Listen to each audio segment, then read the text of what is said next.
Assalomu alaykum hammaga. Sizlar bilan yangi pluginimizni ko'rib chiqamiz.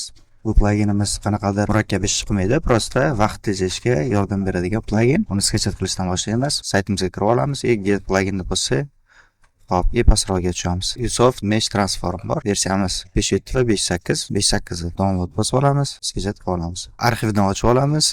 Proyektimizni plugins papkasining ichiga tashlab qo'yamiz. Proyektimizni ochib olamiz. Birinchi bo'lib tekshirib olamiz. Pluginimiz ishlayapti, ishlamayapti. Ubisoft Mesh Transform. Hop, yonib turibdi. Hop, endi buni vazifasi nima? Misol uchun biz meshimizni scale qildik.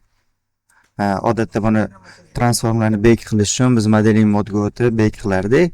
Hop, o'shani garage klavish orqali Ctrl Shift B ni bosadigan bo'lsak, bo'ldi, o'sha bake bo'ladi. Hop, misol uchun buni rotate qilib Ctrl Shift B ni bosadigan bo'lsak, bo'ldi. Rotation ham bake bo'ladi, scale ham. Yoki kichkinaroq qilib Ctrl Shift B. Bek bo'laveradi, qanaqa bo'lsa ham. Yoki Ctrl Z qilsa, orqaga qaytadi, eski holatigacha qaytadi. Yana bizda hotkelar bor.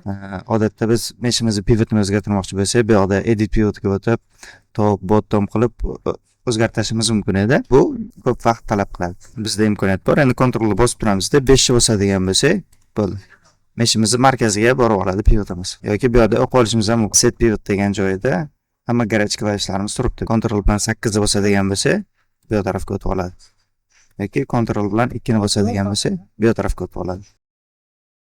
Ctrl bilan 0 bosadigan bo'lsa, World Centerga borib oladi. Ctrl bilan 5 markazga, Ctrl bilan 9 ni bosadigan bo'lsa, topga chiqib oladi yoki Ctrl bilan 7 ni bosadigan bo'lsa, pastga tushib oladi. Xuddi shunaqa. Agar sahnamizda mana bunaqa ikkita meshimiz bo'ladigan bo'lsa, buni scale qiladigan bo'lsa, buni bake qilmoqchimiz.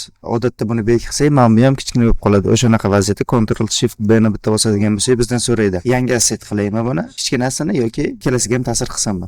Agar ikkalasiga ham ta'sir qilsin desa, ikkalasi ham kichkina bo'ladi. Yoki bundoq qilib create new qiladigan bo'lsa, bu yoqda o'zi boshqa mana bake degan boshqa meshimiz bor. Shu plugin ishni ancha tezlashtiradi deb o'ylayman. Men o'zimga qulay bo'lgani uchun hammaga tarqatishga qaror qildim.